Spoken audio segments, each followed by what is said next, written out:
Coming to you from the Deep South, this is the Blue Collar Leadership Podcast. High-impact leadership is not reserved for leaders, and it has nothing to do with your position, title, or rank. However, it does have everything to do with your character. It's time to climb to the next level and beyond, personally and professionally. Now, let's start making it happen with your host, Mac Story.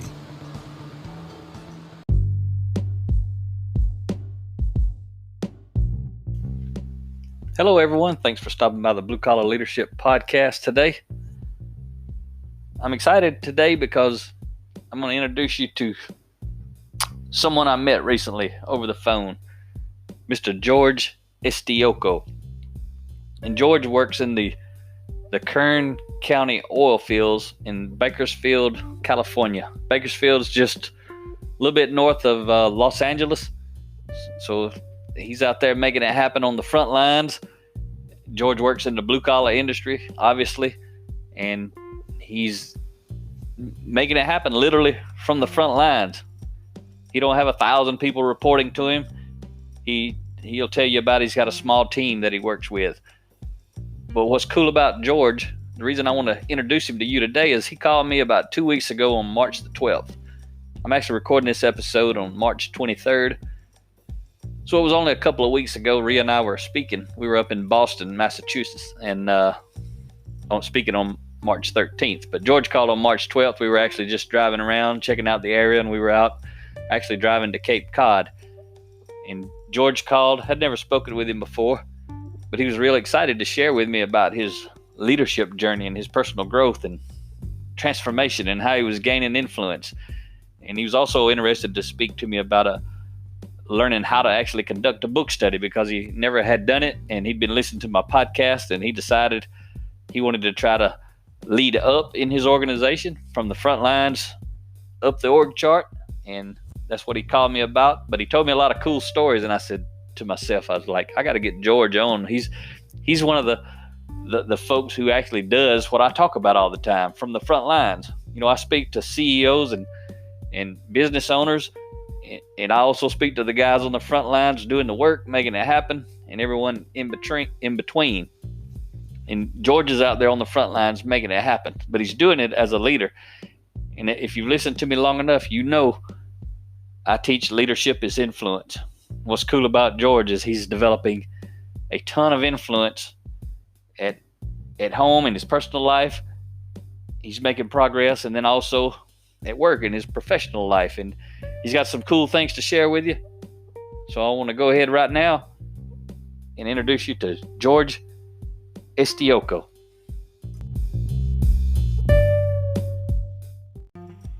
Good morning, Mr. Mack. How are you?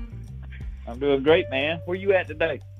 I'm actually in Oildale, California. I'm at my mom's house. It's a little quieter than my house. Kids are not in school right now, so I figured I'd go to my mom's and be in a little quieter area so I could talk to you. So tell the folks listen what you do, what kind of work you do, and what area you live in, and that sort of stuff. Okay, well, we work in the oil fields. We work on pumping units. I don't know if out here they're familiar with them. They take the oil out of the ground to you provide oil for energy. And I know I sent you a couple of videos because I don't know if they have those over there in your area, but and I used to be a luber is what they call them, and I did a couple maintenance and transfers, and I worked myself into the parts department. Okay, so yeah, you're talking about, I just call them oil wells. I guess there's some kind of pump on them, but when you're driving, I know in Texas and obviously out there where you're at in California, I hadn't seen any around here in Georgia, but any listeners know when you're driving down the road in some oil country, it's those things I saw in the video. They call them horse's head. They kind of look like a hammer. They just kind of bobbing up and down, right? Yes, sir. That's them. Yeah. So go ahead. Yeah. So that's pretty much it. And I kind of stumbled across your podcast one day. They had us started listening to extreme ownership books, At work, How long ago was and that? Extreme ownership? shoot, I don't know. I really don't know. It's been a little bit over a year, I want to say, but my Okay. timeline's kind of messed up. But Yeah, it ain't got to be perfect. It just wasn't last week. It's been a little while, right? yeah, it's been a while. It's been, I want to say over a year. It might have been 2. I'm not real good at keeping track. Okay. Yep. But So tell me about they that. gave How'd that start? oh well, they gave it to us to get it out, and it was not for everybody kind of thing. And eventually they rolled it out, and they're like, "Hey man, you're gonna have to listen to this because your people skills aren't too good, and this might help you out a little bit." So I was like, "No, I don't want it. You can have it back." And they're like, "Well, you're gonna have to read it." And I said, "Well, I don't want to." And the guy that gave it to me, he's like, "You need to read it." So I respect him a lot, you know. So I did it mainly because I respect him, and I was like, you know what, I'm going to listen to this, and they got Audible, so I said, you know what, this is silly, but I'm going to do it because I'm going to prove them wrong, how this leadership is a bunch of hocus-pocus stuff. And I right quick, George, before you continue, how old are you? I never even asked you that myself. I'm just curious. Well, I like to joke around, so I don't get older. I just have anniversaries. This is my 10th year anniversary of turning 21. Oh, okay, man. You got a lot of time for this stuff to pile up and for you to really get a lot of benefit out of it in your life. Yeah, okay, but I'm 30. I'm 31. So yeah, but I get anniversaries. Outstanding, man. That's good stuff.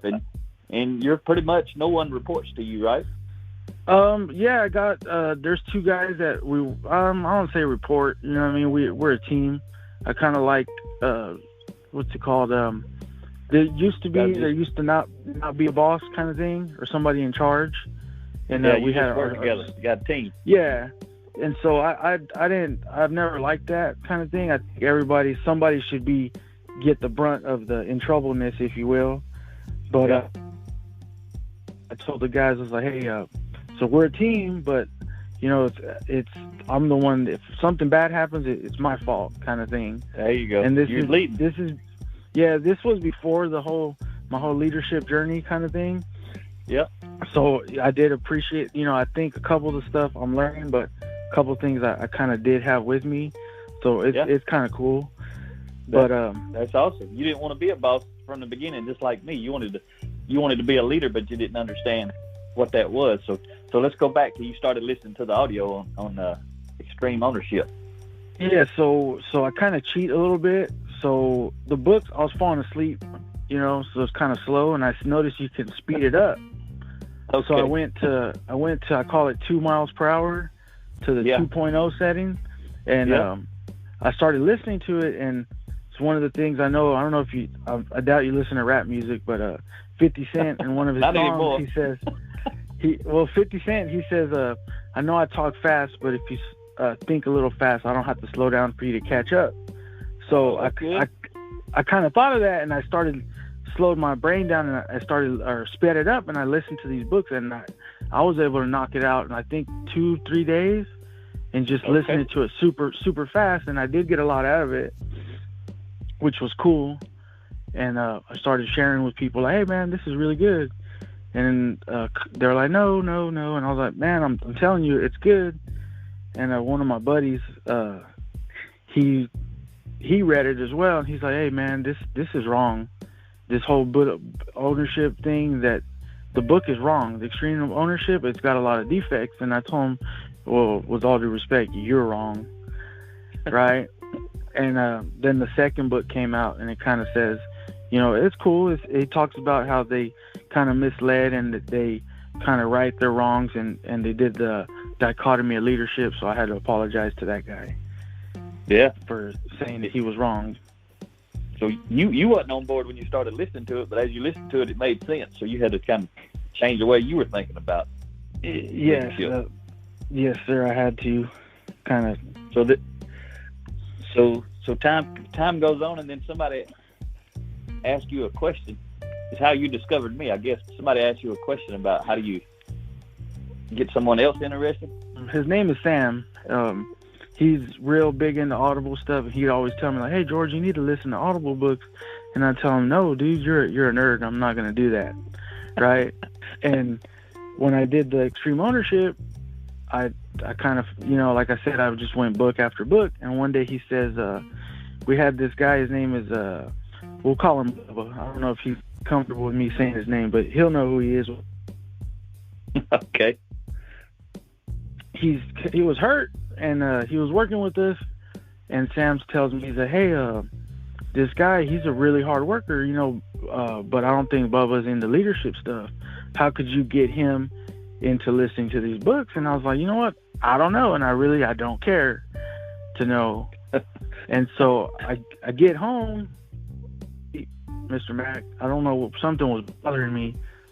And I was like, what the heck? And I was like, I just started thinking about what Sam had told me. And so when I was thinking, like, how could I get Bubba to listen to some leadership stuff, right?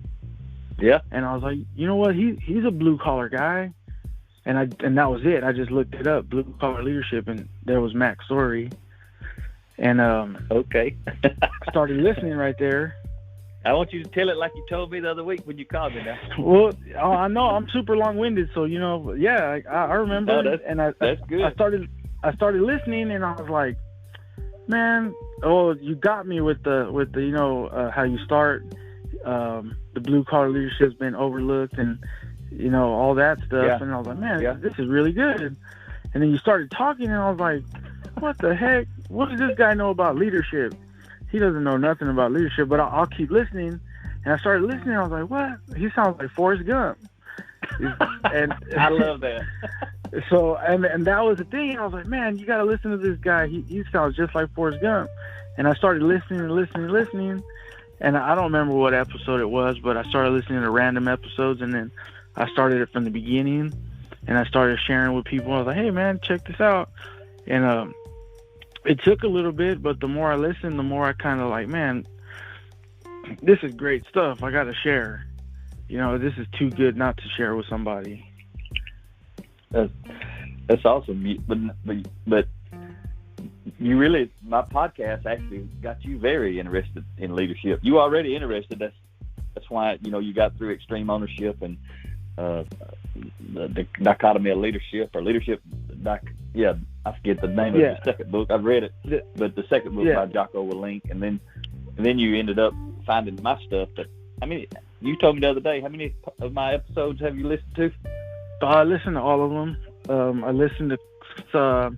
Well, it's funny now. I'm in a place where a lot of the guys at work are listening to your stuff and to your books. I call them like my accountability partners, if you will. They know what I'm doing, and they're doing a bunch of stuff too. Like I shared with them, and one of the guys, I don't feel comfortable sharing his name, but with him is I told him in a setting, a couple of these guys, and I told him, I was, hey guys, you guys need to give this a chance. I promise you guys, I'm not crazy. You guys know me. Check it out. Just take my word for it. And they're like, hey, so how much is Mac's story paying you? And I was like, it's not paying me nothing. He's like, I'm not getting paid anything, dude. I promise you. And, so I gave him my Audible account. So it was one of those where I kind of had to say, hey, man, give me your phone. I'm downloading this on your phone. When you have a time, listen, right? Yeah. And so some time went by, and I forgot about this particular individual. I did, because I'm over here telling a lot of people. And one day I was like, hey, man, so how are you doing? I haven't had time to talk to you. And he's like, man, life's great. And I was like, well, that's good, dude. Like, he's like, man, I got to talk to you. And I was like, what's up? Talk to me. He's like, talk to you. And I was like, ashamed? Like, why would you be ashamed? Talk to me, man. Like, what's going on? And he's like, well, since you've been preaching all this leadership stuff, and I kind of figured you were into some kind of witchcraft or something. You know what I mean? Because I stopped wearing hats. I started combing my hair, and just a little bit different stuff. I tried to quit smoking, and I kind of made it official for New Year's. I haven't smoked or drank since then. Outstanding, man. No smoking or drinking. This has been... He's like, hey, go ahead. I'm sorry. I was just going to say, we'll talk about that in a minute, but it's been powerful for you. But go ahead, back to your story there. Yeah, so then he says, I thought you were crazy, man, and I've been listening to these books, and I haven't drank.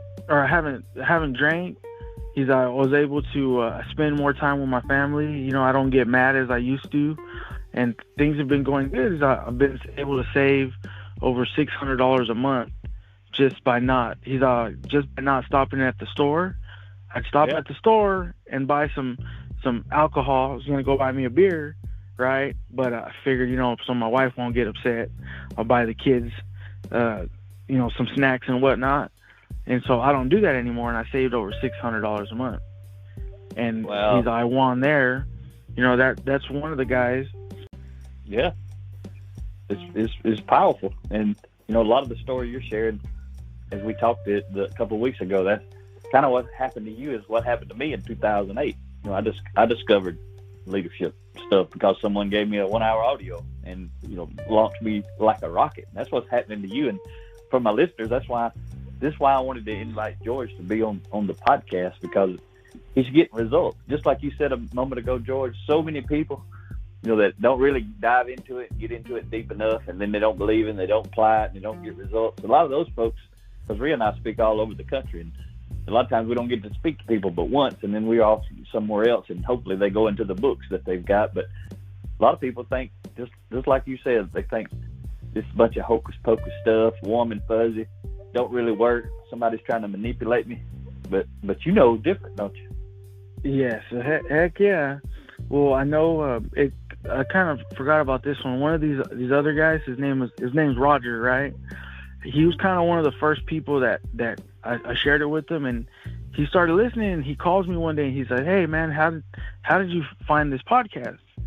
And then I told him about Bubba and the whole story I told you earlier, and he says, "Yeah, well, I think I ought to call him and thank him, dude, because this is some powerful stuff. And if you wouldn't have been inspired." So I told him, "Well, call him up, dude, And then he says, "Oh, I will." And I was like, "Well, I got to go see him to deliver him some parts. Once I get over there, I'll know if you're telling me the truth or not." Yeah. And so I went and got the parts and whatnot, and I drop them off, and Bubba says, "Hey, I got an interesting phone call today." And I was like, "What's up?" He's like, "Well, why are people calling me and thanking me for this leadership stuff?" And I was like, "Well, because you were the one that inspired it." And so your little influence, just for you being a hard worker and a straight up guy, and influencing without even trying, somebody took notice, and this is where we're at. Yeah. And that's awesome. Now I thank him every time I see him too. He knows. I just give him, I point at my temple, and I just point at him, and he knows. Yeah. Well, that's good, man. A lot of the the people I'm trying to reach, we speak to CEOs and leaders and managers at all levels, but my Blue Collar Leadership Leading from the Front Lines book, and most of my podcasts even, but really everything I teach, you already know this because you listened to all of it. Everything I teach is for everybody at every level. But my Blue Collar Leadership Leading from the Front Line book, it literally is for the frontline entry level blue collar worker, no matter what they're doing, no matter where they're located. And a lot of those people you're telling me stories about are most of those people, or all of those people, are those frontline blue collar folks. Yes, yeah, a lot of them are. Well, we're all working on the same stuff, and that's what I tell them. Like, so what I used to do, I was a luber, right? And everybody's, "Oh, they don't do nothing," and they say the same thing about the parts guys. No, they say the same thing. Man, honestly, that guy over there, what's he do? He works on pumping units. Belt guys that work on pumping units. Everybody works on pumping units. Just different sides of it, but we all work together. It's one of the things you got to realize. And we also have like a machine shop. So when you say all these lathes, drills, and mills and stuff, the CNC lathes, I've never done that side of it, but I got a couple of my buddies. It's funny. It's two birds with one stone. His name's Mike. So Mike and Mike, they're both CNC guys. They work on the lathes, and I've got those big old hydraulic the drills. We got a drill Radicans. I've got to work on those. So it's everything that you talk about. It's universal for what we do, and and it's really good stuff. Yeah, because all these people who work out the blue collar workforce, they don't have to be a boss to have a lot of influence and cause a lot of chaos on the team, do they? No, they don't. Anybody can cause some chaos, or they can cause some good stuff to happen. just by how they're interacting with each other or with their boss. They can help the boss or they can not help the boss. They can help you or not help you, right? Yes. Well, we all help each other out, either whether they realize it or not. I like to look at it. It's kind of like the recycling triangle. It's everybody's got to do their part in order for it to work with these pumping. Yep. So you've listened to some of my books? I think it's really cool. I've talked to pretty much everybody. If I miss some people, it's going around. It's all really good stuff. It's all common sense, like you teach us in all your books. That's all it is. That is all it is. Common sense. Sometimes, George, and it's okay, but sometimes your phone's going out, and I miss you just a little bit, not too much. But I think when you're going out, you can't hear me either. So I was asking, though, you've listened to some of my books on audio besides the podcast. Which yes. books have you listened to? I've listened to, I think, all of them. That if they're on the Audible, I've listened to it. The Leading from the Front Lines, the Culture, the Teamwork.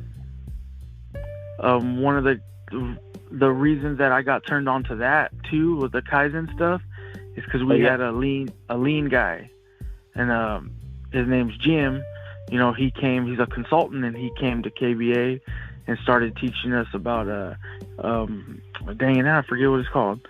The process of continuous improvement, and not passing defects on to others, and the whole poker yoke system. I've read books on that, all that little different stuff. And so when I seen your Blue Collar Kaizen, I actually ordered that book off of Amazon, and I read it, and I, because that's one of the things. I was like, man, so all this lean stuff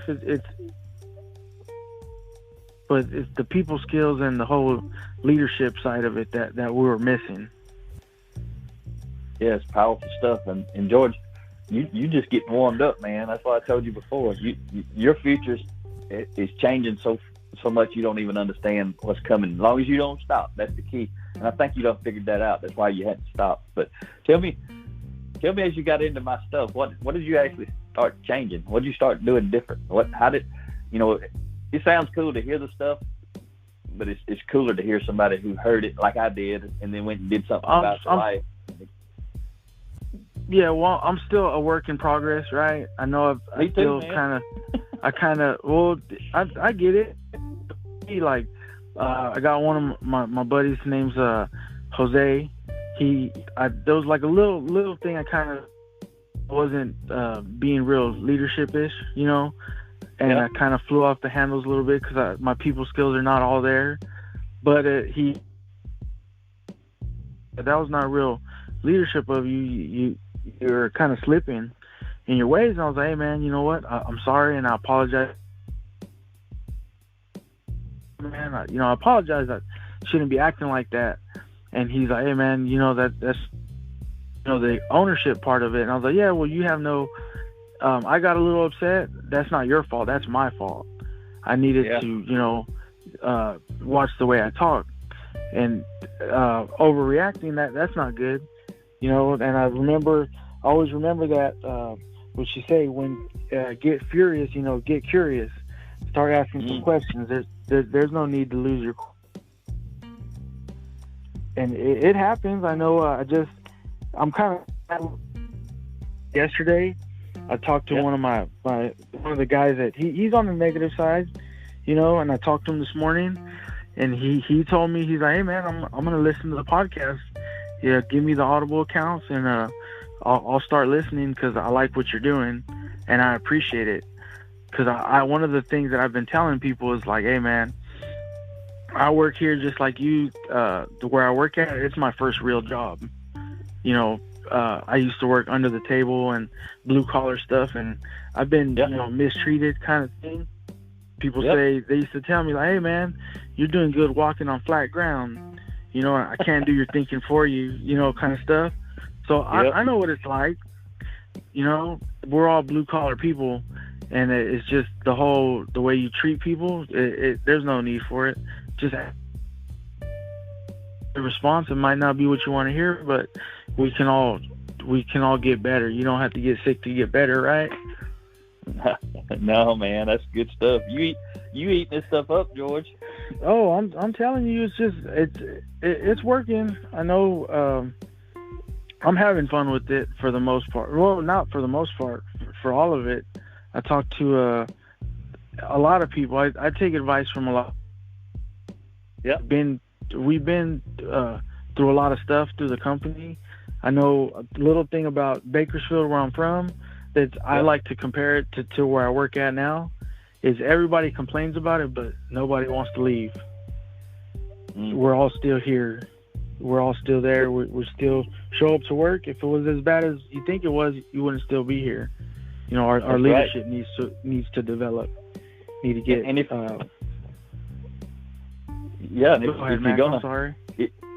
you're gonna go to work and you're gonna keep working there, especially, why not make it better, right? Absolutely. I know. I listen to a lot of different stuff. What's his name? Inky Johnson. I listen to that, and I know his podcast. One of the things he tells a story when he was in a airplane bathroom. He says that it says, as a common courtesy for the next guy, leave the restroom cleaner than you left it. You know, and that's what I try to do. I don't think I'll leave to quit this job kind of thing, but I do know that I kind of want to leave it better for the next guy. You know, not leave it a whole in shambles, if you will. That's good, man. Continuously making it better.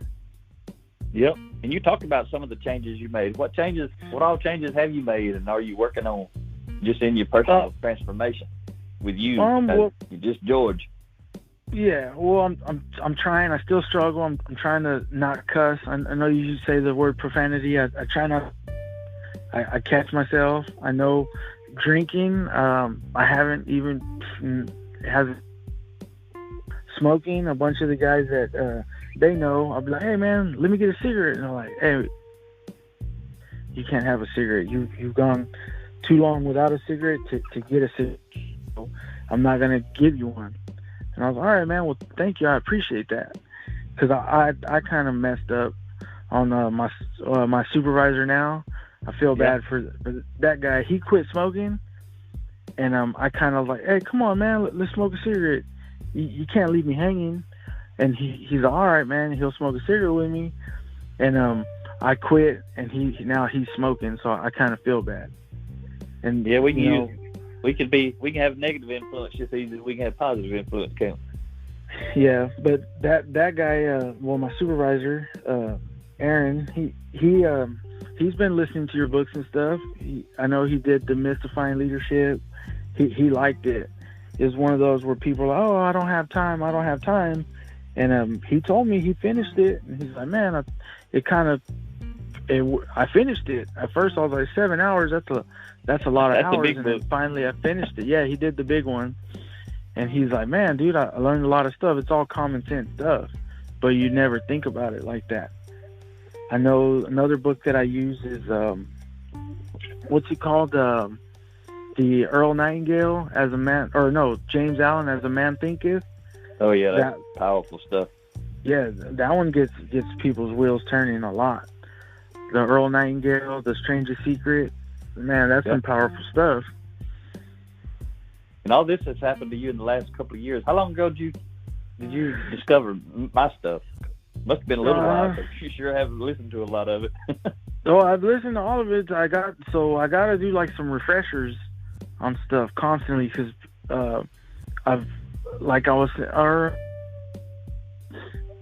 now when a couple of the guys that are listening to different books or stuff, they'll call and they'll say, hey man, I got a problem. And I was like, what's up? Like, talk to me.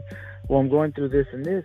Give me some advice. And I was like, all right, well, I think this is what you should do, but read this book. This is a book that I listen to, and this is where I'm getting the information from. And they'll listen to the book, and they'll call me back like, hey man, thank you for the information that you gave me. I read the book, and you were right, and I was able to take care of this issue just by reading the book. Wow. And so now, rather than saying good morning, I got one of my buddies, his name is Ulysses. In the morning when he sees me, he's like, hey man, so what book are you reading? And I'm telling, I'm reading this book, and the other guys will be reading that book, and I'll be leaving the yard where we work at, and it's kind of cool to hear. You'll be hearing. You don't hear music. A couple of guys, you'll hear them, and they're listening to a book rather than listening. Sound like to Forrest music. Gump over there sometimes. Oh, it does. It sounds like Forrest Gump a couple times.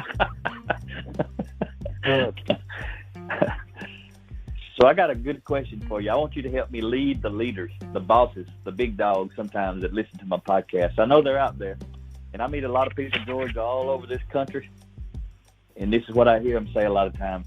These people on the front lines, they ain't worried about books. They don't want to read books. They ain't interested in books. But everything you're telling me is a different story. What do you think about those leaders who are saying the frontline people ain't worried about learning this stuff and learning from these books? From personal experience with me, is one of the I'll talk about my friend Sam. So this book is called by Eckhart Tolle. It's The Power of Now, and he's like, hey man, check this book out. And I'm like, all right. He's like, it's really boring. You're not gonna like it. And that's what I told him. I was like, so why would I read it? If you don't think it's good, why would I? He's like, no, it's really good. So just start with that. And one of the things that if you're gonna tell somebody to listen to a book, just tell them, hey, all the positive stuff. You can't frontline with any negativity, because the folks are hungry. If you lead it with, hey man, this is a great book, you're gonna love it, then they'll take your word for it by following your example. But you got to be a good example. Leadership is better caught than taught. You know what I mean? Yeah, man. You're also saying you should have listened to it or read it yourself before you try to get someone else to do it. Yeah, you can't. I wouldn't read it. Like, I kind of had a long conversation with Sam, that book that I'm talking about, the Eckhart Tolle book. I stayed home and I listened to it. I listened to that book extremely fast, because the way that the author talks is super slow, but I liked it. I really, really liked it. And I told him, look, dude, you almost robbed me. All you had to tell me was, hey man, listen to this book, and I'll listen to it. You don't have to tell me it's about any other negative stuff, because who wants to do any negative stuff? I don't. Yep. Yeah. Have you listened to Blue Collar Leadership and Teamwork? Yes. My book on teamwork?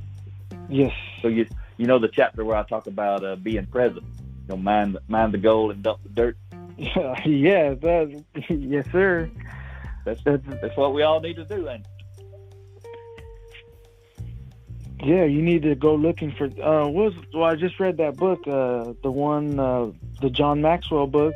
Where I think it was that one. I'm everywhere, Mac. But when he says, you just go looking for the gold. You don't want to call people dirt, but you gotta aim for the gold first. Yep. Because anytime you listen to somebody, read a book, hear a speaker talk, in any kind of thing, not just leadership, but on any subject.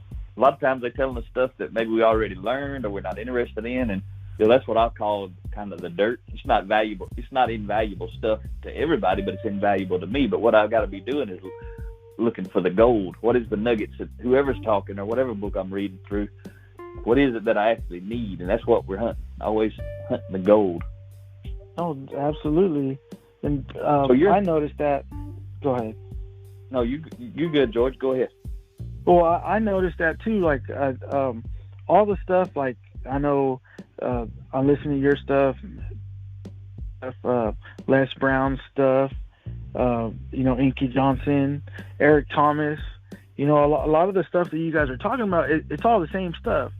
The principles are the same, but when I hear it from a lot of the stuff that I've learned from you, and then I learned from listening to Les Brown stuff, I started listening to Eric Thomas, and it's the same stuff. But when I've told people, hey, listen to Eric Thomas, they're, oh man, this is great. But if you listen to it, it's the same thing. All these authors are saying the same thing, but you take it in a different way. Yeah. If you really pay attention, you just got to be open to it, and you get some kind of value out of it if you just pay attention. Yep, same principle, just different stories and things like that. So you're getting ready. Why did you actually call me the other week, a couple weeks ago? So I know what had happened was I noticed you put your phone number up, right? Yep. And I started listening to Eric Thomas, and he says you could text me, so I texted him. And so when you put your phone number up, I texted you, or I shared that with my supervisor now. Oh, Mr. McLean, I call him that. He's my supervisor. I told him, hey man, check it out. Mac Story put his phone number on his podcast, and he says, yeah, but I know you're not gonna call him. And I was like, oh, challenge accepted. And I texted him, and it's a lot of stuff. You know, if it wasn't for him telling me I couldn't do it, I wouldn't have done it. You know, kind of got to go against it. You know what I mean? Yep. Stepping out of my comfort zone. So you decided to call. Yes. And what was the whole reason you were calling? You wanted some advice. Yeah. So the coronavirus kind of messed it up, which is fine because I'm doing good talking to you right now, one-on-one, Mac. But in front of a crowd, I get the heebie-jeebies or the butterflies, whatever you want to call it. Yeah. And so our operations manager, he kind of called me into the office, and he let me know that enough people were talking about it. And he said, hey, if you get enough people to get some buy-in, you know, we'd be more than happy to get Mac Story in here and share what he's got to teach us. And I was like, all right. So I started going around to different people and like asking them like, hey, are you willing to voluntarily come in on a Saturday and learn some leadership stuff? And I was able to gather, I think, I trimmed a lot of people because some people were just like, hey man, I like it. Other people were like, I'll definitely come. So the people that the maybe the ones I wasn't really too sure about, I kind of, scratched them off. But the people that I kind of didn't have the heart to tell them that I scratched them off because I knew they were that interested. It turned into about 50 people. Wow. That were willing to come. Interested. Yeah, because a lot of them say, hey man, our company's not going to go for that. And I was like, why not? You don't know that. You can't assume that they're not going to go for it. If I got to at least try. Yeah. And that's where we're at. I know a couple of folks that I've talked to, they're super excited that I actually talked to. They don't believe it that I talked to. They're going to believe it. After this comes out, they're going to believe it on you. Well, I tell them to call you. I know I talked to my buddy this morning. I was like, just call him up. And he's like, no, just let him know that I'm happy just knowing that you talked to him. I was like, all right, I'll let him know. So now you know. That's awesome. But I think when you first started saying what you were getting ready to do or why you was asking advice, I think your phone might have cut off just a couple of words. But did you mention you were wanting to do book studies? I don't remember if you said that or I didn't hear it. Yeah, like I want to make it like a roundtable discussion on how we could make it work, or even if people didn't want to come in on Saturdays, as long as they're reading or listening, I think that's a start. Yep. But I do want to, just start that little fire, because if I could do it, I know that's kind of cliche, right? People's like, if I could do it, you could do it. I feel like that. I was like, I'm not a paid spokesperson for nobody. This stuff is really good. Yep, and what you're doing is exactly what I started doing when I discovered the 7 Habits.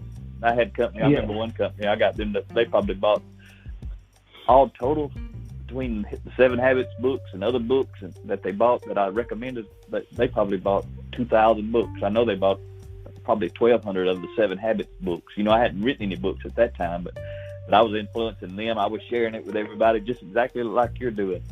Because nobody had heard of this stuff, and it's one reason I write these books with 30 chapters, 3 pages per chapter, so they're easy for folks like me and you who maybe don't read a lot, or those people you're introducing it to. It makes it easy for them to grab onto it. But what's cool, George, is your leaders out there are giving you an opportunity. They're saying, hey, George, if you can lead, you can motivate and inspire the team, which you're already doing. Yep. Now you just got to make it visible, and now you get to go tell the team, hey, if we'll buy into this kind of stuff, and they are buying into it, then they're going to reward us they're going to get some books and they're going to bring Mac out. So it's pretty cool. You guys are kind of on a mission to earn your way to a deeper dive, because the first time I sat in front of somebody like me and heard them talk, I had to pay $5,000, and you guys are just diving in, and your leadership saying, hey, if y'all will dive in, we'll make it happen. So it'll be like a gift to you guys in a way. Absolutely. I know this coronavirus is, you got to find a opportunity. It's kind of a calamity that's going on, but it's a good opportunity. A couple folks that I went and talked to today, they're like, hey, man, we got this extra time. I'm going to be listening to some books while I'm off. And I was like, well, good, man. That's kind of, so that kind of reassures me kind of thing, because I kind of doubt a little bit if people are just giving me lip service. But if I'm leaving work and somebody stops me to say, hey, man, I'm going to be listening to a book. Which book should I listen to? Oh, well, there you go. The one that I've been telling everybody is the Leading from the Front Lines. That way we can get started with that one. Yep. That's where anybody ought to start. Yeah. But slow and steady, it's progress. A lot of good things are happening. I like it. That's awesome. When we get done today, I'll let Rhea tell you, if you're not familiar with it, there's something called freeconferencing.com, I think is their website, freeconferencing.com or something like that. She can tell you when we get off, but you guys could do that. You just get a number like we give you to get on this podcast. You just get it out to everybody, and somebody's got to run it from a computer. Everybody dials in, and they can mute, and you can talk. So you kind of could do studies and talks like this from anywhere. So it might be something that it might work for you. I don't know, but you may not have known it was out there. So I just wanted to mention that is an option for you guys too. So have you watched any of my YouTube videos, George? Just the one where you were in your backyard and you were thinking about us, and you talking about people that hated their job, hate their pay. That one, I've seen that one. Yeah. I've shared that one with a lot of people. That's the one I tell people, hey man, check this out. Okay. Did you even know that I've got a video series on every one of those blue collar books? Yes, I seen it. I seen it. I know a couple of one of my buddies that he works with us. He's watching them. He's enjoying them. Okay, I was just making sure, because you're influencing a lot of people, and people like to learn different. Like I really like to learn from reading a book, but I listen to audios and I watch videos, but I learn the most when I'm actually reading, because I can slow down and think about it and back up, reread it and go forward. So just want to make sure. So we're about to get ready to wrap this thing up, but anything you want to say to a frontline entry-level worker out there who maybe is hearing this, or maybe you're sharing it with them, and you told them to come listen to this podcast, and maybe they have listened to it. Maybe it's your coworker. Maybe it's somebody you met pumping gas at a gas station. What's the one thing you want to end up with right here at the end that would cause them to don't stop right here at the end of this, but to take action? You got nothing to lose. It's not that. It's just common sense. I was real negative against it, and I'm all the way bought in. Anything you can do to improve yourself, it pays off in the long run, dividends. My wife talks differently about me. She's loving it. She knows what's going on, and she appreciates it. It's not only for helping you get better at work. At home, you'll get better as well. That's awesome. Have you mentioned to her about Rhea? Does she know about my wife Rhea, because she does leadership for women? Yeah, I told her about it. She's kind of that she thinks that this is a whole fluke with what's going on with me. She thinks that anytime I'm going to snap out of it and go back to my old ways. And I told her, well, that's your opinion, but I'm going to prove you wrong, and we'll go from there. That's awesome, George, because you asked me before, how do we get people to do this stuff? And, I'm going to wrap up the show today with talking about that few minutes that we shared the other week. And you asked me, how do I get people to do this? And it is exactly what you just said. We've got to do it. We got to get better at it. We can't stop doing it. We can't go back. Every time we go back, it's going to take us longer to rebuild the trust. Just like when I told people I quit drinking in 2012. Nobody knows I truly quit drinking until I die without having drank anything else since 2012, right? But Yeah. you know, a week after I quit, people didn't really know. A month after I quit, maybe they was thinking, well, maybe he is. A year after I quit, then they really had confidence. But now it's been almost 8 years. So that's how we do it. Just your wife, she's just saying, hey, you got to build up a bunch of trust, and that's okay. That's what we're gonna do every day. We're gonna keep building trust and building trust. And yes, we're gonna slip, so we have to warn them. I might slip, but the way you know this stuff is real is when I slip, I get up and I go back where I was headed. Right? That's how we know it's real. Not because we don't slip. We're always going to slip. We're humans. Yeah. But when we go back to it to get better, that's how we know that anybody gets it, is we keep going back.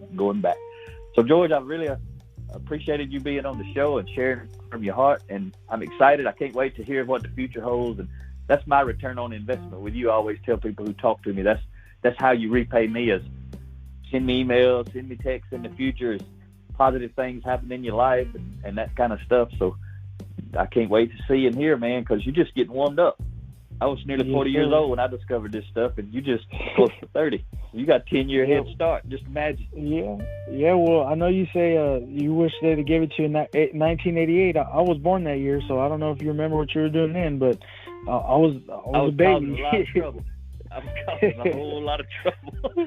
Yeah. Everywhere I went. I'm better now, though, right? I'm better now. Yes, sir.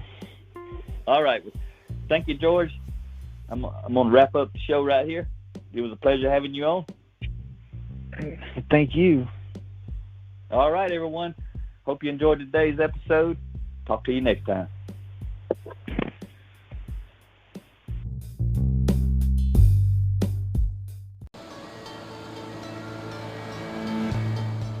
Make it happen or someone else will. It might as well be you. Are you serious about taking your career and your life to the next level and beyond?